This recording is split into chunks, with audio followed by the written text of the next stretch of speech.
Esu Irmantas Kalpokas, OB Technical Installation Services vadovas ir įkūrėjas. Įmonę įkūrėm 2004 pabaigoj, 2005 pradėjom darbuotis.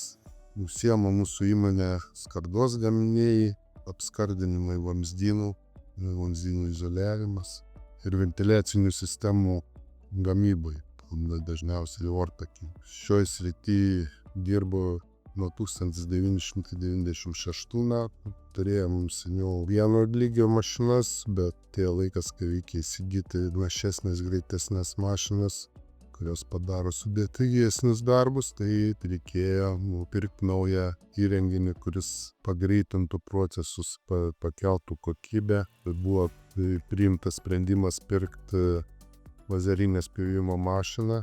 Atsiradus aiškiai sumai, kiek teks investuoti, prireikė agentūros pagalbos, kad mums padėtų forminti kaip biznio planą, kad galėtumėm gauti paskolą iš bankų. Dažnai įmonės susiduria su tuo, kad norėdami modernizuoti savo ūkyje tam tikrus energetinius sprendimus, joms reikalingas yra ne tik finansavimas, bet ir technologinis sprendimas. Tai iš pirmos dalies mes technologinį sprendimą surandame, finansavimo galimybės mes taip pat įvertiname iš esančių priemonių rinkoje, tai dirbame kartu su lietuviškomis kapitalo įmonėmis, kad padėti pritraukti investicijas būtent į įmonių energetinį technologinį modernizavimą. Tai trumpai tariant, mes esame toks kaip ir tiltas tarp viešų privačių įmonių ir technologijų tiekėjų. Padedame rasti finansavimą, padedame rasti tinkamas technologijas ir tokiu būdu mes keliame ir skaitmenizacijos lygį, ir energetinio efektyvumo lygį, ir netgi modernizavimo lygį visoje Lietuvoje, verslo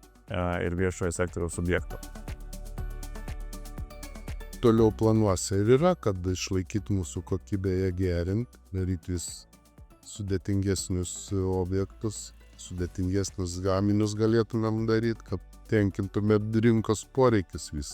Nes pasaulis eina į priekį, technologijos kyla, tai negalim atsilikti.